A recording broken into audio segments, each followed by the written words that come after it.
What's up? Welcome in. Hoge Jahns back with you. Still recapping the NFL draft. Still recovering a little bit as well. Johnsy, how you doing? After every draft, I always feel like my days are mixed up a little bit. Yes, I thought today was Wednesday. Last night I thought it was Tuesday night already. Okay. Which is not a good sign. Well, like in my stories every now and then, like I'll refer to the first round on Friday, but it's actually Thursday night, and then Saturday is such a long day at Hallis Hall. You know, with the Bears having that many picks, especially the past couple of years, you kind of lose track of time. It's crazy. It's crazy, but the reviews are very positive. Mm-hmm. That's certainly the case. Welcome in. Make sure you're following us on Twitter at Adam Hoge, at Adam Jahns.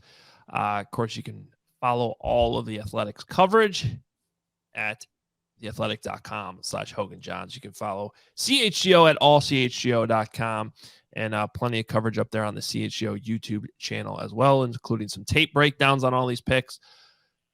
But yeah, the grades are pouring in, which, you know, you always take with a little bit of a grain of salt, but you still kind of get an overall idea of which teams are getting a lot of praise kind of universally and which teams are not. I want to say the Patrick Mahomes selection by the Chiefs got like a C+ from a lot of people. Yeah. Like at best, a B-. Like, what are the Chiefs doing? They traded up for this guy. He's got bad footwork. He's got bad mechanics. He leaves the pocket too early. Makes all these wild throws. It's not going to translate to the NFL. No way. C+, C-. And then best player in football. He could be, when it's all said and done, the greatest quarterback of all time. So you gotta let things play out. But yeah, I think the positive reviews should, like, the Bears should feel good about their draft. Like, I like the process. Like, that's what we should do. We should look at the process of their selections and see where they fill the holes. So, you know, in that sense, we had to do grades yesterday on CHGO, and my conclusion, just quickly, not to repeat everything, was a solid B for what they did over the weekend. I still have a couple questions, I should say, about just the fits of the defensive tackles. But I really like the Darnell Wright pick. I really like the Roschon Johnson pick, and I really like the Tyler Scott pick on offense. And ultimately, this is about getting Justin Fields help, right? So he can take a big leap in year 3. But I think it's important to put the whole context together of actually taking this back to when the Bears had the number 1 pick and looking at the overall haul that they turned in, that draft capital they had, into what it is now. And in that sense, it also includes DJ Moore. It includes another first-round pick next year. It includes another second-round pick in the future. And another 4th-round pick from the Eagles next year when you factor in the extra trade back they did with Philadelphia to move from 9 to 10. And from that standpoint, you mentioned the word process. You got to at least give it an A-, I think. I mean, regardless of how the picks work out, the process here was incredibly sound. Yeah, it's not done if you're going back to that first pick, because the Bears have 2 next year, which, if you're learning something about Ryan Poles, that's going to turn into more. like what if the Bears, like, here's a scenario for you. What if Justin Fields plays well to the point where, like, I am picking up his 5th-year option. We feel great about moving forward. We don't need the contingency plan. But the Panthers, they stink. They got the first pick again, 2nd pick, 3rd pick, like that high of a pick, top 5.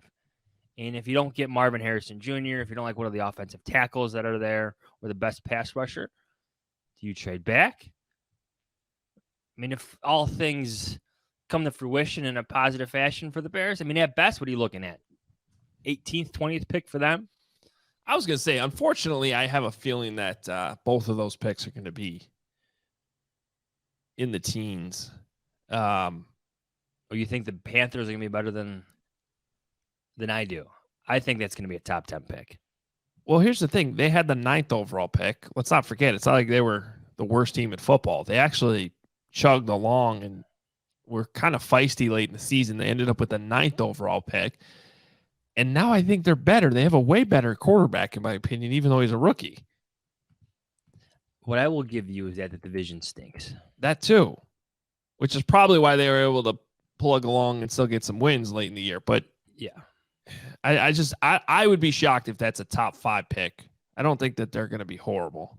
So last year, that division, Tampa won it with an 8-9 record, and everybody else finished 7-10. Yeah. So they're right there. But then, like, again, that's the point. You know, like the Falcons had the 8th pick with the same record, just because you have tiebreakers coming into play there. But our guy Dane Brugler likes the Bears draft. Yeah, what did he have to say? So he also has a new mock draft out today, which I love. Yeah. Yeah. You want to get into that already? Well, our guy David Kaplan probably hates it. Yeah. Why? He's a Notre Dame guy? No, he's just anti-mock draft. He hates mock drafts. Oh. He doesn't understand that the whole point is just to learn about these players, which is why I appreciate Dane coming out with a mock draft. Yeah. He's not trying to really predict, who's going where. We don't even know the draft order. He's just trying to give you 32 players to keep an eye on for next year. It's an exercise. Ryan Poles himself said they collect mock drafts. Yeah. Said it the other day.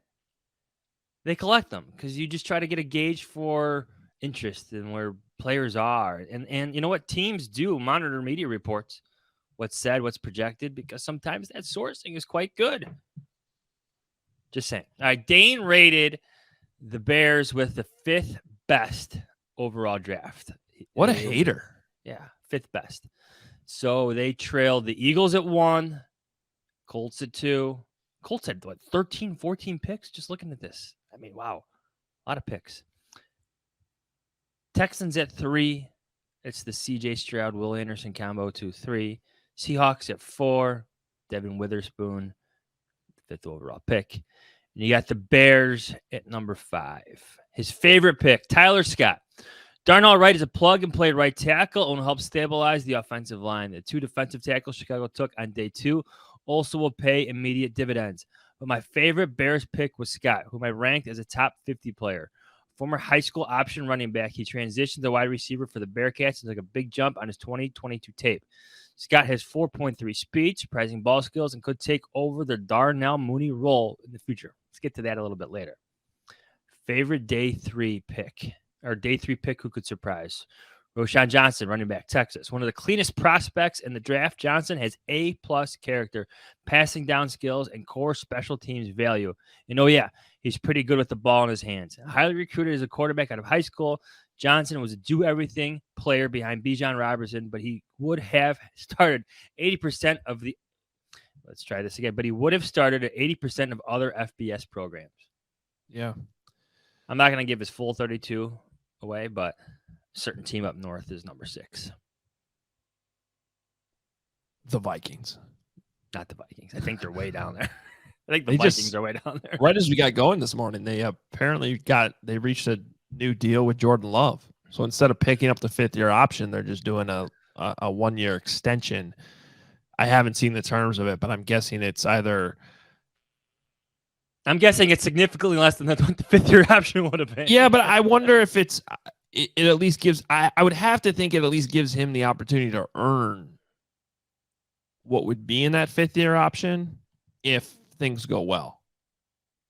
Because otherwise, why would he do that deal? I mean, this is a sidetrack conversation now, but otherwise you're looking – why would you not just say, okay, I'm going to bet on myself this year and hit the open market and get signed by a different team for a lot of money because I looked awesome once I finally got on the field. So that – my guess is it protects both sides somehow, which would be the reasoning for doing that. But regardless, I like what Dane had to say there. I was with him on especially Tyler Scott. He had Roschon Johnson a little bit higher than me because I'm still wondering if Roschon can actually push for, RB1 carries. But I sure as hell think he's going to be a really good player. I mean, you look, I did a tape breakdown on him, Johnson. It's like one snap, he's playing fullback. One snap, he's looking like he could, like Dane said, could be a starting running back anywhere. Next snap, he's in the Wildcat. And I didn't even have the special teams film, which is, his probably the best thing he'll be able to contribute from day one. Because I guarantee you he's active on week 1. He just will be, unless he's hurt. He'll be in there. He'll be playing at least special teams. He'll be giving you, depth and, the right type of attitude on the sideline. So I like that pick. I think Tyler Scott, though, is exactly what the Bears needed to be able to take the top off the defense. It's just a matter of, is his route running going to be polished enough to play early. All right. You want to get into this depth chart conversation right Yeah. now? Yeah, Okay. let's do it. So I have some questions for you, kind of based off on this. We have David Ubben of the Athletic, our SEC writer, coming on shortly to talk about Wright and the other SEC defensive tackles here in a little bit. But all right, the Bears depth chart. Number one question for you, Adam. What does Tyler Scott's selection mean for Velus Jones Jr.? Good question. Yeah, it's starting to get crowded there because you wonder how many wide receivers stick around. But my first impression is this is a much better situation than last year because the guys you're talking about potentially being cut if Velus Jones does enough to stick around are the guys who are basically your 1 and 2 wide receivers to start last year. Equanimous St. Brown and Dante Pettis, who they just brought back. Now you're looking at DJ Moore, Darnell Mooney, Chase Claypool. Those three are virtual locks, right? I mean, they are locks. I guess I put the word virtual in there for Chase for some reason. So Tyler Scott, Velus Jones Jr., if they both made it, that's already 5 wide receivers. You keep a 6. It's probably Equanimous or Dante Pettis because you need them for punt return. I mean, it just gets really crowded. I think the answer to that question, though, is Velus Jones is going to have to earn a spot. And we had that conversation late in the season, honestly. You know, hey, is this guy still going to be on the team come the end of training camp next year? And then he finished strong. I'll give him that. He actually finished the season pretty strong.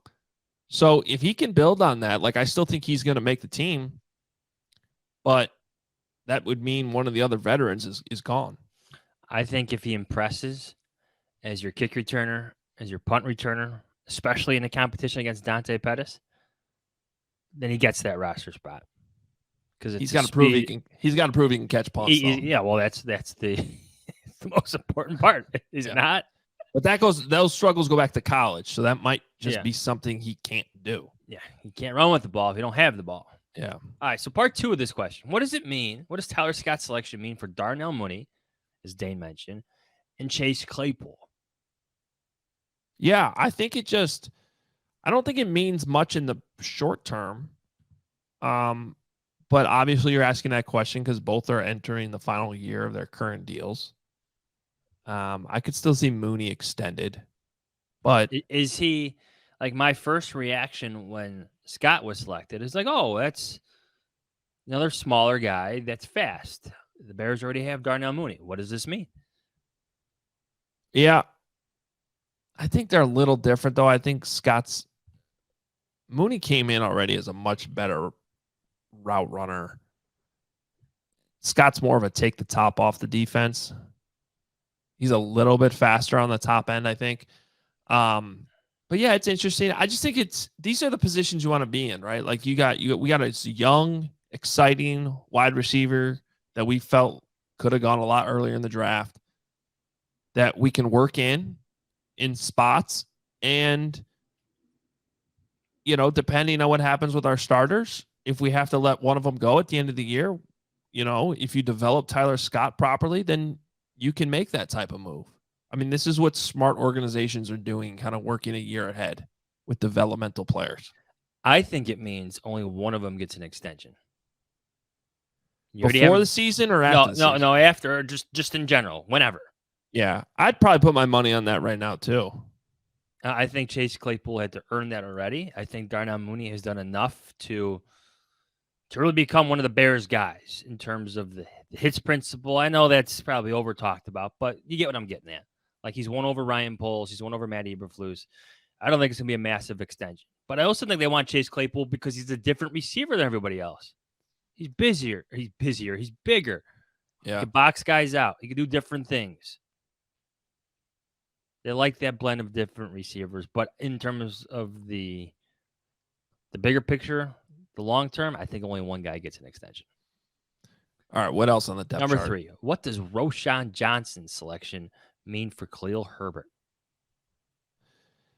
Yeah, I think look, Khalil Herbert seems to be a fan favorite, and I like Khalil Herbert too. But I don't think he's just an elevate and give him 25 carries a game guy. And I think the Bears' actions this offseason have proven that they sort of believe the same thing. I think they like him, but they tried to bring David Montgomery back. It wasn't just, okay, yeah, we're ready to hand this thing over to Khalil Herbert. They tried to bring Montgomery back, and then they drafted a running back, which we kind of thought that they would do. But they also signed Dante Foreman. So you have, instead of like a 1-2 punch at running back, I think you probably have a three-headed attack with Khalil Herbert and Dante Foreman and Roschon Johnson. And there's probably a carry or two in there for Travis Homer every once in a while. And so, but he's going to be more of a stalwart on special teams, in my opinion. I honestly, I think the biggest takeaway from all that is I don't know that they're in love with the Treston Ebner pick from last year. And he might be the odd man out when it's all said and done. Yeah, I think so. You're not going to have 5 running backs on this roster. And plus a fullback. Yes, plus a fullback who plays in special teams a lot. I think this could be a classic case of he just wasn't their draft pick, Khalil Herbert. They said all nice things about him, but then they spent a lot of money in free agency, especially for the running back position, $3 million. And they used a 4th-round pick on a guy. And they went out of and again, the praise that they have for Johnson was just so telling. Like, this is our guy. This is our running back. Yeah. That's what it feels like. All right, last one for you before we get to David. What does the lack of a selection at defensive end, what does not drafting a defensive end mean for Travis Gibson and Dominique Robinson? Well, it means they better get better. But, it's interesting because what we just talked about with Treston Ebner, I think, is the big question on Dominique Robinson. Do they think that he's somebody they need that they're like looking at and going, I don't know if maybe that's not going to work out? Or are they planning on him taking a big step in year 2? Because they were really high on his traits. And he did flash early. And then I think teams saw what he was doing and they adjusted to it. And then he was pretty quiet the rest of the year. So I think that's the big question there.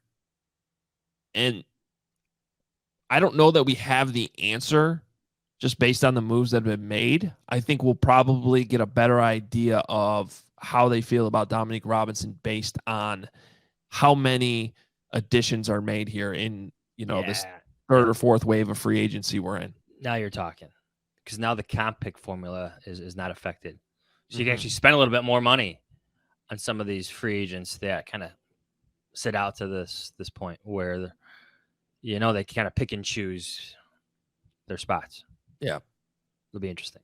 Yeah, it will be interesting. So, there's just some key depth chart questions that we'll be looking at, but we still want to get more insight, right, on these draft picks, and quite a few SEC guys, right? Not just Darnell Wright, but also Gervon Dexter Sr. and Zacch Pickens. So David Ubben does a great job covering college football with the emphasis on the SEC for The Athletic. I had to sit this one out, Johns. I guess we could thank the Kennedy construction for that. So blame the Kennedy Expressway construction. But Johns, you had a chance to catch up with David Ubben, and here is that conversation. All right, let's bring in our good friend David Ubben, national college football writer for The Athletic. He covers a lot of the SEC for us, and he's got a Bronco Nagurski bobblehead in his background there. It's true. Not only is that a Bronco Nagurski bobblehead, he's right next to a Michael Jordan. What is that called? I don't know what the brand is. The old school. the old school action figure. So I feel very at home on the Chicago podcast. I've never lived in Chicago. It's a little cold for my flavor, but 4 months out of the year, one of my favorite cities in America. So shout out to the Windy City. It's very windy today, even though that's not why Chicago has that nickname, but it's windy today. And it's 42 degrees today, so much for spring. All right, so 3.5 months out of the year, it's my favorite city. that Jordan figurine, it's gonna the starting lineup. Is that yes, what they starting were? lineup? That's it. I couldn't remember the name of it. I wanted to say like Fleer, but that's the card company. But yes, the starting lineup. I had a Jordan, which I think he's the only one who survived my childhood for obvious reasons. But I had like a Hakeem Olajuwon. I think I had a Clyde Drexler. Had a bunch of old action figures, and the Jordan popped up in a Mementos box, and I was like, that guy's got to chill on my shelf. So. I had the entire Dream Team with the USA jerseys, or just USA the Dream Team. Yes. Okay. Yes. And my mom would still probably mad at me. I think, God, that was such a fun basketball summer, right? I want to say only about 5 of those guys survived. Did our guy Christian Laettner get a starting lineup action figure? They all did. Wow. But the ones that survived, well, Jordan and Pippen survived. I want to say the John Stockton survived, and the David Robinson for sure. If I look downstairs, my now they're my sons. I have 3 sons. They have them now, but those 4 for sure survived to 2023. I mean, was that 1992? Do you ever catch the John Stockton figurine just muttering and saying very weird things to himself at night?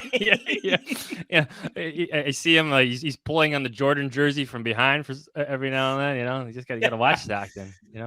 Dirty player he was. How'd you get the Nagurski? That's the bobblehead the Bears gave out.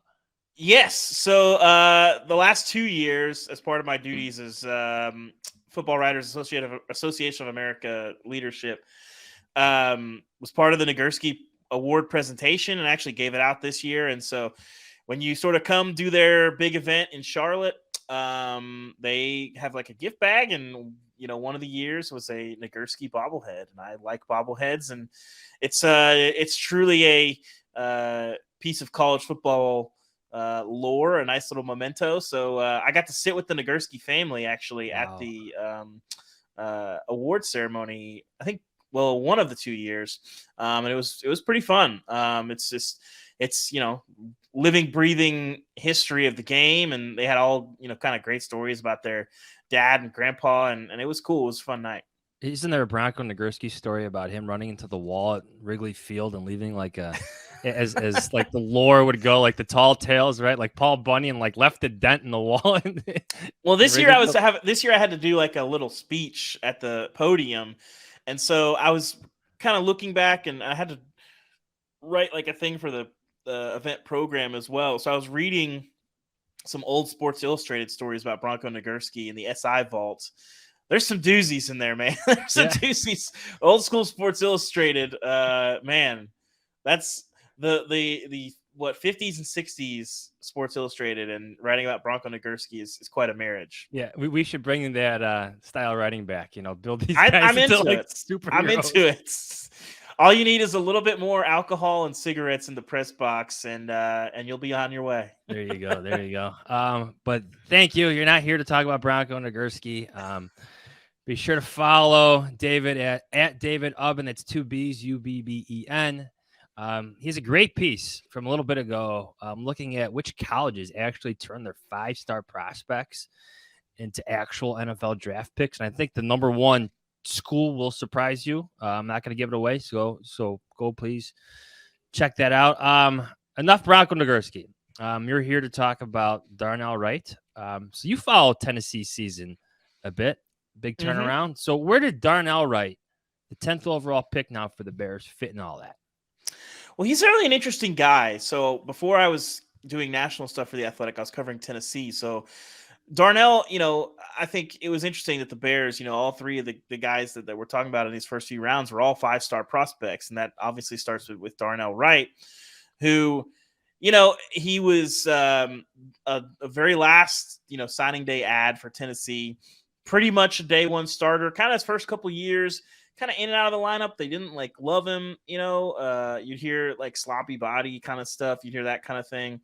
But then the last couple of years and really this year, he really kind of took it to another level. And you saw like he always had the size. Like anybody who's been around or seen like the 5-star, offensive defensive linemen, and you see them in person, you're just like, that's just an enormous person. Like they just like every part of them is just big, and he fit that mold. Trey Smith is another, one of those guys that sort of fits that mold. The Chiefs guard who played at Tennessee as well. But this last year, you saw him really come into his own, and it wasn't a surprise that he made a lot of money this year. He always was solid. He was never really a liability, which is amazing because walking in and trying to play tackle as a true freshman in the SEC is really, really difficult. You play against some pretty good players, and he kind of was okay, pretty solid from the start. But you saw him really become elite this year, and I think the biggest time, the time that he really made his money was when he was playing against, the best guys. And that was really when he shined. Obviously you look at the matchup with Will Anderson sort of jumps out to people. He did pretty well against Georgia as well. And but that Will Anderson matchup, taking him off the field was something that I think a lot of people, he made a lot of money that day when Tennessee was able to beat Alabama at home. Yeah, the Bears had their national scout, Sam Somerville, down there in Knoxville for that game. Like, it's someone who covers the SEC, like, you hear, like, he was very good against Will Anderson. Okay, but, like, what does that mean? Like, how dominant was Will Anderson against everybody else? Very. For the last 2 years, he's been the most disruptive force in backfields, wrecking offenses, throwing everybody's timing off. And, Alabama's defense was not quite up to their usual standard last year, but Will Anderson was, not responsible for that. And Tennessee put up 52 points in that game, largely because they neutralized Will Anderson, and not even just neutralized him. He was a non-factor in that game. Like, you came out of that game and there were people saying, oh, is Will Anderson actually that good? A guy that was getting Heisman votes, a year earlier. He was that good, but on that day, Darnell Wright bested him, and Tennessee benefited for it. And you just didn't see people erase Will Anderson out of games like that. Maybe you'd win a rep or two, but for him to be for 60 minutes just really not affecting an offense at all, we just didn't see that from Will Anderson last year. So to be able to do that, I think that's a pretty big reason why he ended up being a first rounder, because you can do that. But I think the NFL folks, they really want to see, when you're going head to head with the elite guys, what does that look like? And I think that makes an impression. People can talk about all the pre-draft stuff and the combine and 40 times and shuttle runs and all that and whatever. But at the end of the day, I think the tape is king. And in that tape, you couldn't find better tape than that. So, props to Darnell Wright. And, you hear NFL people talk about him, day one starter and a guy that can walk in and sort of plug and play. And I think my only concern is offensive linemen in this offense have had somewhat of a checkered history. So we'll see what that looks like, but the talent and the skill is there, and he's been good in other offenses as well. So we'll have to see. Were you surprised that the Bears passed on Jalen Carter? Like, is he's, I would say, falling? Everyone expected him to be a top 10 pick, even with everything that happened, but like when the Seahawks pass, the Raiders pass, like the Falcons pass, like, what are you thinking for someone who covered Georgia? I get it. I think at the end of the day, last year, Jalen Carter was, I think you can make a pretty strong case as the best player in college football last year, and the best prospect in this draft. Just the amount of just caving in offensive lines that he did and how just dominant he was. You can make a case. I think, when you look at the best overall prospect in this draft, Carter and Anderson, to me, were the two of the best guys, if not the best guys. But with Carter, you obviously have a lot of questions, a rocky pre-draft, situation, putting on weight, a bad pro day, a lot of questions about, motivation, where you need to be.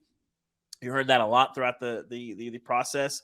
And I think just in general, the circumstances, it doesn't sound like he's going to face a lot of serious legal action for the January 15th accident.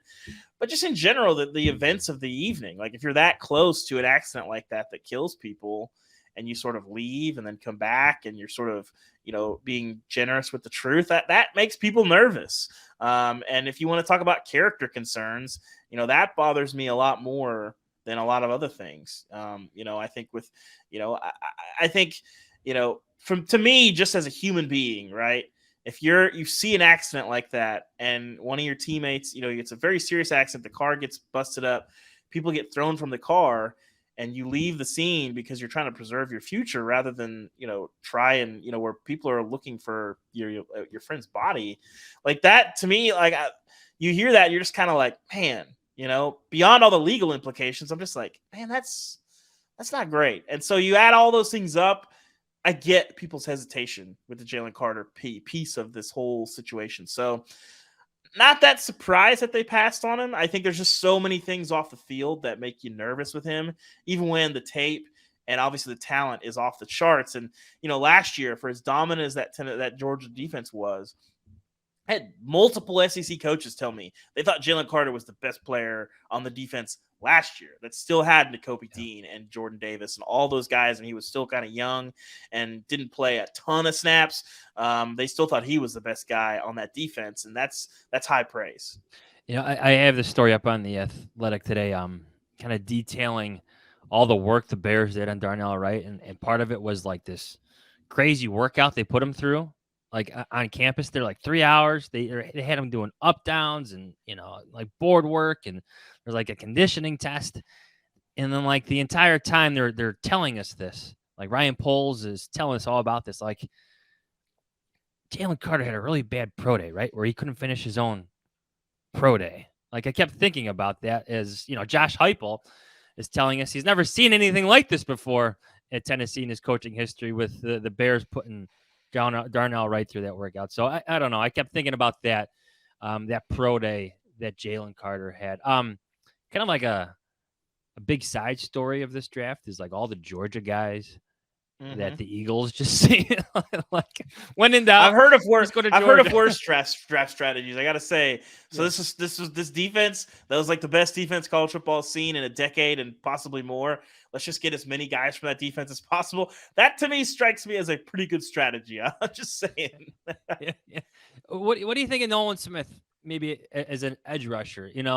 There was talks about him being maybe an option because the Bears need a defensive end. I don't think he fit what Eberflus wants, especially with the 4-3 defense. But Eagles seem to have no problem bringing him into their 4-3 defense. Well, I think with him,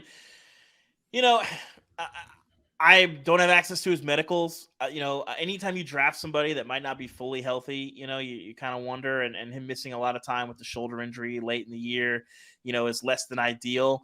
But at the end of the day, I think it does speak to how big of a voice he still had in the Georgia locker room and how big of a presence he still was when he wasn't playing and missed a good chunk of the last season. And obviously he had plenty of tape early in the season, plenty of tape in 2021, but you kind of know the kind of player you're getting.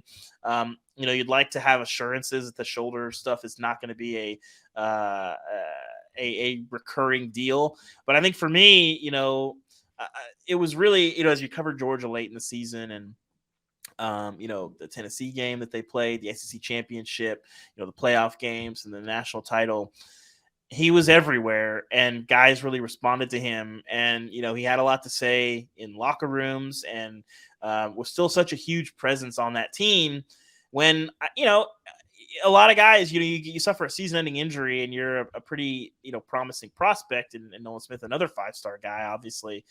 And, you might say, hey, I might kind of hang around, but I'm going to be working on what I can do to be ready for the draft. But he was very invested in his team, and I think there's something to be said for that as just being a teammate. What can you tell us about Gervon Dexter and Zacch Pickens, two defensive tackles from the SEC? Big bodies. I mean, I think, too, it goes back to what we were saying. If I'm an NFL guy and I'm drafting, I think if I'm looking at 5 stars and they're, obviously just physically different in most cases, that seems like a pretty good draft strategy as well. And, Pickens, not that productive, but still a guy that takes up a lot of space and can hog up blockers in the middle. And Dexter, a little bit more productive, a little bit quicker, I'd say a little bit stronger. But 2 guys that I think really, I would not be surprised to have them see them have really good NFL careers. Can they, keep their bodies where they need to be, keep their conditioning where they need to be? That's the only real question. But both those guys fun to watch. Dexter a little bit more. I think Dexter, I liked his motor a little bit more than Pickens, but two guys that, again, I think when you get guys that are, hashtag built different, they just are, and they showed it for a lot of their careers. Just like generally speaking, is there something to be said about like defensive tackles from that conference, maybe as opposed to, I don't know, the Big Ten or other conferences, in college football? Well, the SEC is kind of changing. Like, I think, in terms of just like wanting to play 3 yards in a cloud of dust and really wanting to, scrap it up in the line, the Big Ten is still a little bit more of that kind of a league in general. There's definitely some more offenses there, but the SEC has turned into, a spread offense league, the last few years. And if you can have those guys, you can make up a difference. And so they're what you're asking them to do is a little bit different than the days of like Terrence Cody, when the SEC didn't have a lot of offensive creativity. And if you had those, 330, 340 pound guys in the middle, they just were asking them to do different things. But you have guys like Jalen Carter absolutely, shutting down Oregon's offense in the first game of the year. And that was easy to say. I don't think anybody really knew what to make of that because, the first game of the season, you have a first year head coach and Dan Lanning out at Oregon, and they score 3 points against Bama, and people are thinking, oh my gosh, or against Georgia, you're thinking, oh my gosh, like what's going on here? And then Oregon ends up being like one of the best offenses in the country. And you look back at that game, and you look back at the tape that Jalen Carter put together in that game, and how much he just ruined everything that they were going to do. But you see a lot of that with the spread offenses. If you can have one sort of just wrecker in the middle that is, over 3 bills, but also, can plug up holes, lock down the run game, attract blockers, and let you drop back 6-7 guys and still have a pass rush with a 4-man rush, a 3-man rush, or 5 if you need to. That's really, really valuable in slowing down a lot of these spread offenses and throwing off the timing of vertical pass games and all those things. So they're really, really valuable. Still, the SEC is still a line of scrimmage league, but valuable in a different way than they were, maybe 10 years ago. I think the last 5 years, you've seen a lot of evolution in the SEC and a lot more spread offenses and a lot more up-tempo stuff. I mean, you look around the league, Tennessee, Ole Miss, Arkansas, Alabama even, are teams that, traditionally were not running wide open offenses, and they are now. They strike me as just so, at least with Dexter and Pickens, so big, but that's so fast, and like just their broad jumps and vertical jumps were so good. I guess that's where the projection comes out. I guess if you're talking them up, like you've seen them play, and like, they didn't have much production, but like, what would you tell someone who's concerned about their production, like maybe in terms of what they could project to be in the NFL? Pickens and Dexter specifically. I think Pickens is the one where it's like slightly concerning, and that's why, if you're Pickens, you're not a first or second round pick, obviously, because that production is not there. So it's a mild concern. I think if it doesn't turn out and he doesn't have the NFL career that people are hoping, then you can certainly point to production and be like, you should have seen this all along. But at the end of the day, you have these athletes, and there's not a lot of, listen, there's a lot of guys over 300 pounds in the SEC.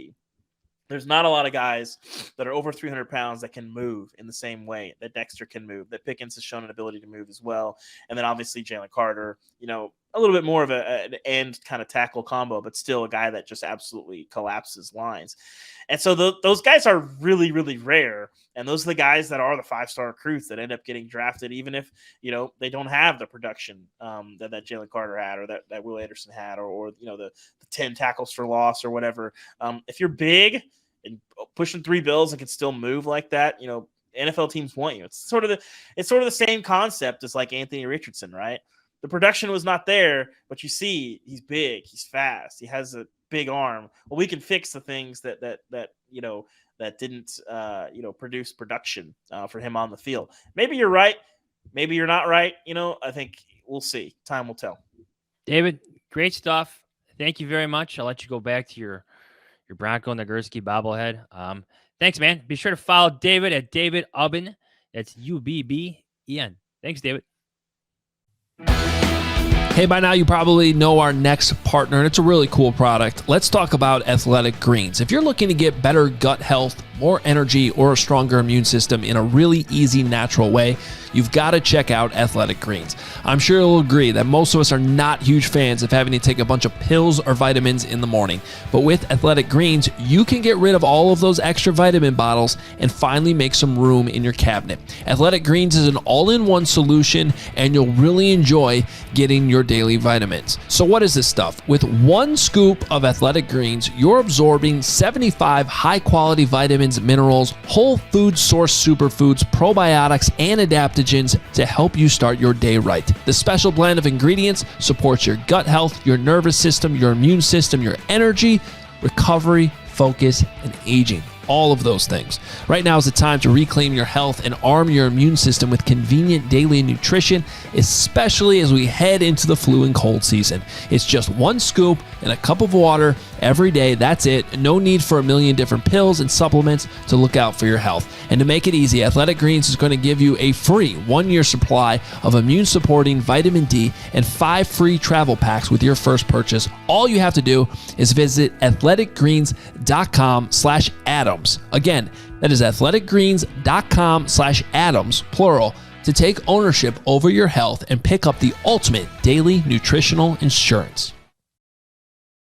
All right, our thanks to David Ubben for coming on the podcast again. Always good to have him on to talk about the SEC. Tons of Great talent. stuff, Yeah, tons of talent, obviously, coming out of there. And when they're not headed to Philadelphia, sometimes the Bears can grab a few of them. But yeah, so that's going to wrap it up for this episode. We'll be back Thursday, though.